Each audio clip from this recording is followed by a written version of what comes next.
La ville, de la plus imposante à la plus intime, jamais cet espace urbain n'a soulevé autant de problématiques qu'aujourd'hui. Des réseaux d'énergie au transport et logement, tout ou presque se transforme à l'heure du numérique. Pour bien comprendre ces transformations, nous sommes partis à la rencontre de ceux qui la repensent. Charles Delaville, porte-parole du constructeur automobile Tesla, Sandra Ray, cofondatrice de la start-up Glowy, mais aussi le directeur général France d'Airbnb, Emmanuel Marie. En fin d'émission, ce sont ceux qui font et vivront demain dans la ville qui nous partageront leur vision. Mais pour démarrer ce nouvel épisode, nous avons rencontré la sénatrice et vice-présidente de la région Île-de-France, Chantal Joanneau. Son ambition, encourager la création de quartiers écologiques et innovants. Rencontre. Chantal Joanneau, vous avez injecté 235 millions d'euros dans des quartiers de la région. Vous parlez de quartiers plus écologiques, plus innovants, en tout cas c'est ce vers quoi vous tendez, mais c'est quoi un quartier innovant ? C'est un quartier où on a toutes les ambitions de l'écologie, développement des énergies renouvelables, réduction de la consommation d'énergie, et grâce en général à des innovations qui peuvent être sociétales, c'est-à-dire que les gens vont participer à la création du quartier, ou qui peuvent être technologiques. C'est-à-dire qu'on va avoir des capteurs partout pour optimiser la gestion de l'énergie, on va avoir des applications smartphone pour optimiser ses déplacements, avoir toutes les possibilités de déplacement sur son smartphone, pour signaler des dépôts sauvages quelque part et que la collectivité puisse tout de suite intervenir. Et donc là, aujourd'hui, on a reçu quand même 56 dossiers dans lesquels on avait toutes ces innovations. Vous parlez du citoyen qui peut notamment intervenir, mais qui porte les candidatures? J'imagine que ce sont les élus? Ce sont les élus, ce sont les villes en général, ou alors des territoires un petit peu plus larges, des établissements publics, qui portent ces candidatures, qui le font en général après une concertation avec les citoyens et qui viennent déposer leur dossier à la région. Et nous, on a des jurys techniques qui vont apprécier le caractère innovant, parce que moi, je peux trouver que des choses sont très innovantes et puis on va me dire, bah non, vous savez, c'est vraiment banal. Et puis ensuite, il y a un jury d'élus. Le mot innovant est généralement positif. Qu'est-ce que concrètement ces quartiers écologiques et innovants vont apporter de nouveau aux citoyens ? Pour le citoyen, en fait, souvent c'est vraiment de la qualité de vie. C'est-à-dire qu'on va avoir beaucoup plus de présence d'espaces verts. Vous allez me dire, ça c'est classique, mais un vrai espace vert, c'est un espace où en plus on va retrouver de la biodiversité, pas simplement des allées de tuya, quoi. On va retrouver beaucoup de confort dans l'utilisation de plein de moyens de déplacement différents, dans des bâtiments qui vont être bien isolés, qui ne sentiront pas les produits chimiques, avec une vraie qualité de l'air. Et puis en général aussi, il y a un élément extrêmement important, c'est qu'on veut des quartiers où on ait du travail à proximité du logement. Alors ça va être des emplois soit directement liés à la présence d'entreprises ou surtout des centres de coworking, des tiers-lieux qui vont éviter aux personnes de se déplacer tous les jours de la semaine. Et ça, c'est un vrai confort de vie. On sent beaucoup d'optimisme dans votre façon de vous exprimer sur ces sujets. Pourtant, aujourd'hui, quand on regarde un peu la classe politique en général, il y a un vrai problème vis-à-vis de ces acteurs. Si on prend les plus connus, à savoir Uber, Airbnb ou encore Google, certains veulent supprimer Uber du pays, certains veulent réglementer Airbnb. C'est quoi votre position par rapport à ces acteurs et leur arrivée ? Ça, c'est une vieille maladie de dire que la société d'avant est toujours mieux que la société de demain. C'est des évolutions qui sont inéluctables, elles sont portées par les citoyens eux-mêmes, c'est-à-dire qu'elles échappent au pouvoir hiérarchique classique et puis elles créent quand même beaucoup de positifs. Il y a plus de positifs que de négatifs dans ces évolutions, c'est-à-dire qu'elles vont donner à chacun peut-être un petit complément de rémunération, des possibilités diverses de pouvoir se déplacer. Airbnb, c'est valorisé à 10 milliards, donc on peut pas dire… Même 25 milliards. Voire même 25, c'était 10 milliards il y a 2 ans, c'est-à-dire que c'est des sociétés qui sont en pleine explosion. Donc c'est une réalité qui est l'économie de demain, qui est aujourd'hui effectivement sur certains secteurs, pas sur tous. Et la question n'est pas de se dire comment on va la réglementer, mais quels enseignements on en tire pour permettre aux anciens secteurs, eux, de s'adapter, de se développer, de bénéficier de la même croissance. Est-ce que vous pensez qu'on vit la plus grande révolution de nos villes, plus encore importante que celle de l'industrie ? Non, l'industrialisation, c'était le modèle du siècle dernier. Et là, on est effectivement sur le nouveau modèle qui allie l'écologie et le tertiaire. Donc ça a été, plein de personnes ont travaillé sur le sujet, on cite souvent Rifkin, mais enfin il n'y a pas que lui qui a travaillé sur ce sujet. Donc ça c'est le nouveau modèle et la grande différence c'est qu'on passe d'un système très centralisé, très pyramidal à un système très décentralisé où chaque citoyen ne va pas être uniquement consommateur, il va être producteur, il va être consommateur, il va être acteur, il va être électeur, il va être décideur, il va participer complètement à la décision. C'est une décentralisation totale du pouvoir. Alors effectivement ça peut faire peur quand on a été habitué à l'ancien système, mais ça apporte beaucoup plus de positif. parmi tous ces chamboulements, la mobilité figure en bonne position. Outre Uber, qui remet en question les taxis, Tesla est le constructeur automobile qui casse les codes. Valorisée 3 fois plus en bourse que PSA, la société californienne dispose d'une longueur d'avance en matière de voitures intelligentes. Son prochain combat ? La voiture autonome. Rencontre avec son porte-parole pour la France, Charles Delaville. Une des principales problématiques sur la ville d'aujourd'hui, mais surtout sur la ville de demain, c'est celle de sécurité. Si on se concentre sur la mobilité, est-ce que pour moins d'accidents, la clé, c'est la voiture autonome ? Oui, nous le pensons, et beaucoup d'acteurs le pensent également. On le voit aujourd'hui, il y a beaucoup de programmes en cours. Pour nous, ça passera vraiment par un système qui sera 10 fois plus sûr que la conduite humaine. C'est notre objectif. Nous n'en sommes pas là aujourd'hui, mais c'est là qu'on veut aller vraiment. Aujourd'hui, quand on conduit une Tesla, on parle de voiture autonome, mais on ne peut pas s'endormir au volant. Non, et d'ailleurs ce ne sont pas des voitures autonomes. C'est important de le rappeler, en fait on est sur le système pilotage automatique. C'est une suite de fonctionnalités extrêmement avancées qui vont vous offrir plus de sécurité et de confort, mais dans des situations bien déterminées, comme une autoroute ou une 4 voies avec terre-plein central. Et là le véhicule va vous dire « Ok, je suis à l'aise, je comprends mon environnement, tu peux activer l'assistance en question et donc je vais gérer la direction et la vitesse. » En tout cas, on tend vers la voiture dite autonome. Dans l'esprit des gens aujourd'hui, c'est un petit peu confus, il y a beaucoup de craintes. On parle dans les médias de hacking de voitures, on parle de problèmes de sécurité. C'est quoi votre discours aujourd'hui pour rassurer les sceptiques et surtout pour préparer le terreau pour la suite ? En fait, il faut bien voir que ce sont différents sujets. Il y a la voiture autonome, c'est une chose, les questions de sécurité des systèmes embarqués, c'en est une autre. Nous, par rapport à ce point-là, par exemple, nous proposons des mises à jour à distance. Imaginons qu'un groupe de chercheurs identifie une faille, on est capable effectivement, quelques jours après l'annonce, d'envoyer un correctif dans le véhicule pour combler cette faille. Donc l'important c'est d'être extrêmement transparent et de réexpliquer effectivement où nous en sommes aujourd'hui sur la voiture autonome et sur les questions de sécurité. Vous parlez de mise à jour, en fait la voiture se met à jour comme un smartphone, d'ailleurs on parle de smartphone sur roue. Qui sont vos concurrents d'ailleurs aujourd'hui? Est-ce que ce sont des acteurs comme Uber, les acteurs de la nouvelle génération, ou est-ce que ce sont les acteurs traditionnels comme Renault? On va plutôt être, si on regarde la Model S et le Model X, on va aller regarder les véhicules concurrents thermiques. Et donc on va être sur les marques premium qui proposent effectivement des berlines et des SUV de ce type. Néanmoins, dans les années à venir, on sait que ça va évoluer. D'autres acteurs arrivent et donc on va regarder ça en étant extrêmement vigilant. Mais en même temps, nous savons que le système que nous déployons, le système pilotage automatique, est déjà très performant. Il nous permet de récupérer beaucoup d'informations sur en fait, les données d'utilisation, etc. Et donc ça, c'est assez intéressant dans cette bataille-là. Je vous parle d'Uber parce que vous êtes aujourd'hui beaucoup plus dans une logique servicielle que de produit, avec les mises à jour, avec un vrai suivi, etc. etc. Est-ce que c'est pas ça le futur de la voiture justement? Est-ce que c'est pas la carcasse demain qu'on vendra à proprement parler? On pense que nous, on est clairement à la croisée des chemins. On veut proposer un véhicule qui offre du plaisir de conduite.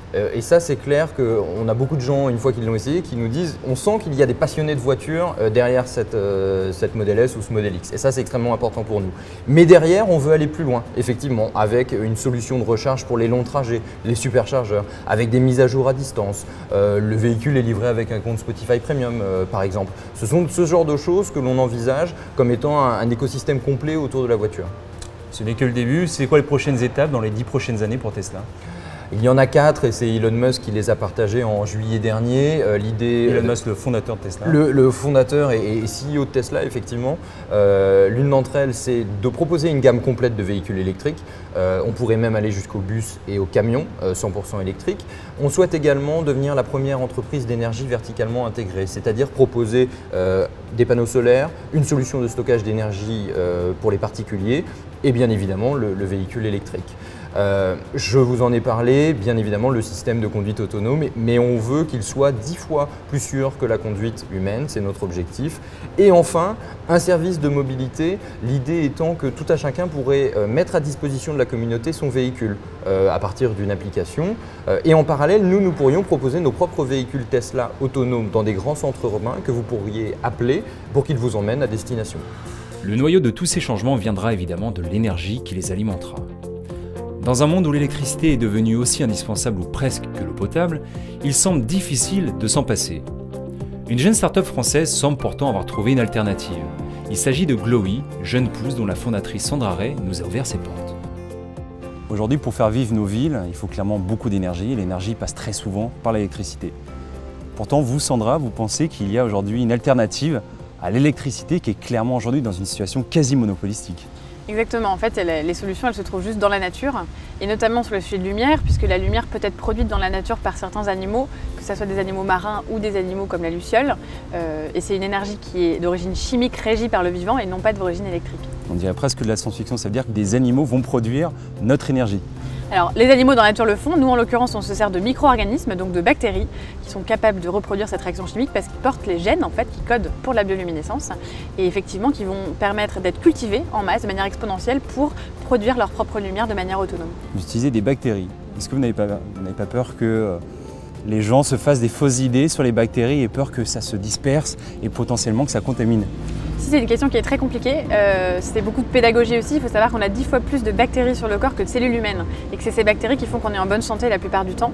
Il y a des bactéries partout autour de nous. Donc voilà, toutes les bactéries ne sont pas pathogènes heureusement et évidemment les nôtres ne le sont pas non plus. Au-delà d'être une nouvelle source d'énergie, j'imagine que ce qu'on appelle la bioluminescence a beaucoup de vertus.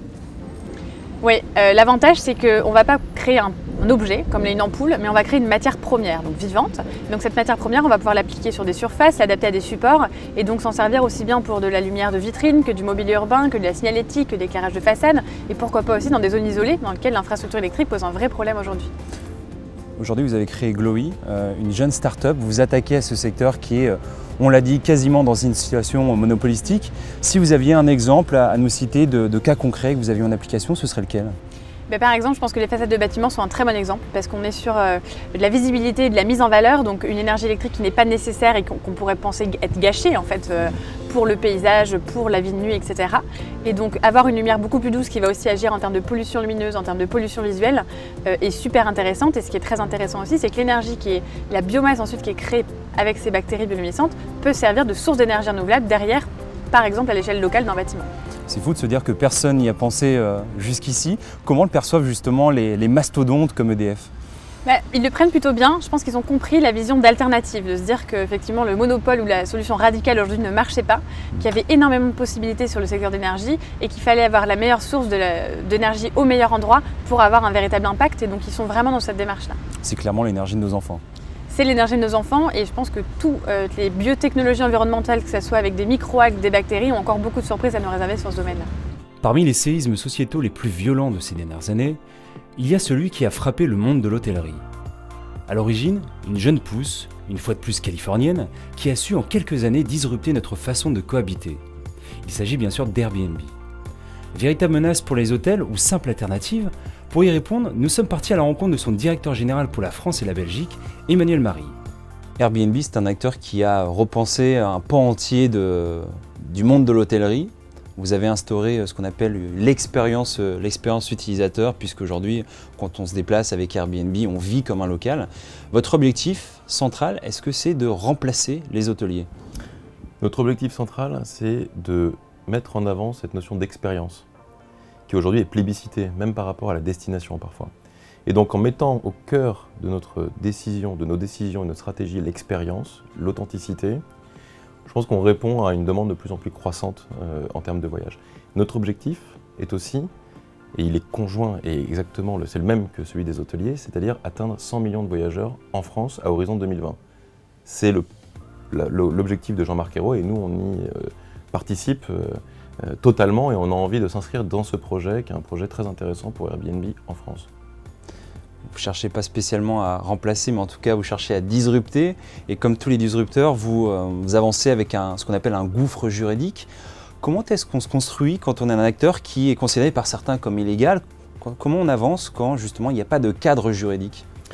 On a un cadre juridique depuis 2014 avec la loi Allure, qui a été mis en place depuis, grâce à toutes les discussions, au dialogue permanent qu'il y a entre notre bureau à Paris et l'ensemble des parlementaires et des pouvoirs publics. Le bureau a été créé en 2012. Vous êtes né, ce que je voulais dire, c'est que vous êtes né effectivement sans cadre juridique ou avec un cadre juridique quasi inexistant. Et au départ, effectivement, mais c'est parce que dans notre ADN, il y a l'innovation, le modernisme, aller vite et entreprendre. Et ensuite, on a compris que ces questions de réglementation, qui sont tout à fait légitimes, étaient très importantes. C'est pour ça qu'on a travaillé de concert avec les pouvoirs publics pour y répondre et essayer d'aider en tout cas à trouver un cadre légal satisfaisant. Et cette loi de 2014, à la loi Allure, était la première loi au monde à reconnaître le modèle Airbnb. Et donc la France était vraiment précurseur sur ce sujet-là. Au-delà d'être précurseur d'ailleurs, je crois savoir que la France, Paris spécifiquement, est la ville la plus fréquentée via votre plateforme. Exactement. Paris est la première ville Airbnb au monde. Vous avez quelques chiffres? 65 000 logements, 65 000 logements à Paris pour accueillir l'ensemble des touristes étrangers, essentiellement d'ailleurs des touristes, enfin une grosse partie de touristes américains. Et qui sont ces touristes? Est-ce qu'on y retrouve tous les âges? Est-ce qu'il y a des seniors sur la plateforme? Alors, parmi les touristes, il y a tous les âges. Parmi les Français, que je connais vraiment bien pour le coup, il y a 6 millions de Français sur Airbnb. Et parmi ces 6 millions de Français, on retrouve de plus en plus de seniors, notamment parmi les hôtes. 15% de nos hôtes sont des gens qui ont plus de 60 ans. Ce sont des gens qui vont aller sur Airbnb et mettre leur logement sur Airbnb pour avoir un complément de retraite, évidemment, pour avoir un lien social, rencontrer des gens et pourquoi pas aussi se rapprocher de toute cette révolution digitale numérique et rentrer un peu dans ce sujet-là. 6 millions de personnes, les seniors sont atteints, vous avez fait quasiment tout le chemin. C'est quoi la prochaine étape? On est au tout début, je pense que le voyage est encore long. Et la prochaine étape, j'en vois 3 comme ça. Je pense que le vrai sujet pour nous, ça va être de continuer à disperser le tourisme en France et à aller vraiment partout en dehors des corridors touristiques classiques. Typiquement, on est présent dans 17 000 communes en France aujourd'hui. 15% des voyages Airbnb sont dans des zones où il n'y a même pas d'hôtel. Donc on veut continuer là-dedans. C'est une tendance qui s'accélère, on veut continuer à travailler sur ce sujet-là. Le deuxième, c'est la destination France, on veut la promouvoir à l'étranger. À travers des beaux programmes, on a une très belle initiative en cours qui s'appelle Maison de France, qui met en avant les 14 régions françaises à travers leur patrimoine, des maisons symboliques, et on va promouvoir ça à l'international. Et enfin, le dernier point, c'est sur l'hospitalité, qui est pour moi un axe essentiel du tourisme en France. Et je pense qu'on a une certaine légitimité à travailler sur ce sujet à travers nos hôtes et l'accueil qu'ils réservent aux touristes étrangers notamment. Airbnb, Tesla, Glowy, les entrepreneurs du moment ont leur vision de la ville de demain, mais qu'en est-il de ceux qui y vivront et la développeront? Nous avons rencontré Capucine, 7 ans, Nils, 9 ans, Madeleine et Gaïa, 12 ans. À travers une série de clichés, ils nous ont partagé leurs ressentis et attentes. Entre surprise et incompréhension, leur discours n'en reste pas moins affirmé. Vous savez pourquoi on est ensemble? Oui, pour parler de la ville de demain. La ville de futur? Ouais. Du coup, on peut appeler ça un jeu. Pour vous, j'ai 4 photos à vous montrer. En fait, le but du jeu, c'est de me dire ce que c'est. Déjà, si vous savez ce que c'est, est-ce que ça vous inspire ensuite? Est-ce que pour vous, c'est quelque chose qui est positif? Est-ce que demain, quand vous aurez, je sais pas, mon âge, quand vous aurez 20 ans, est-ce que vous avez envie de ça dans la ville dans laquelle vous vivrez? Et voilà. Ok? D'accord. Bon, la première photo, elle est plutôt simple. C'est ça. C'est une voiture Un monsieur qui est dans une voiture qui conduit tout seul. Ouais. C'est quoi la particularité? C'est que par rapport à celle qu'a vos parents, par exemple. C'est qu'on peut T'as pas lire, besoin de regarder on peut le lire. volant, t'as pas besoin de le tourner, t'as pas besoin de regarder la En route. fait, tu peux faire un peu ce que tu veux dans la voiture. Est-ce que c'est quelque chose qui vous plairait? Est-ce que demain, l'idée de peut-être que vous passerez pas le permis et vous aurez ce genre de voiture? Ouais, ça me plairait. Ça vous Ne plairait? pas perdre de l'argent. Ouais. Vous vous sentiriez en sécurité? Non, quand même. Non. Parce que, Non. imaginons qu'il y a Qu'il y une a erreur. Une erreur et Il du peut coup, avoir ça un fait accident. En fait, dans les petites rues, le volant c'est plus utile, alors que sur l'autoroute, on n'a pas besoin. Ça serait mieux sans. J'ai une deuxième photo pour vous. Celle-ci, vous connaissez. C'est quoi? Un robot. Qui parle à une dame. Ouais, c'est bizarre de prendre son petit déjeuner avec un robot quand même. Ça voudrait dire que du coup, on créerait les robots et que tout le monde aurait un ami robot, mais ce serait un peu bizarre quand même. C'est bizarre. C'est bizarre de se créer un ami en fait. Bah oui, parce que si les robots ils prennent le contrôle, après il y en a un qui se dérègle et bah du coup ils dérèglent les autres.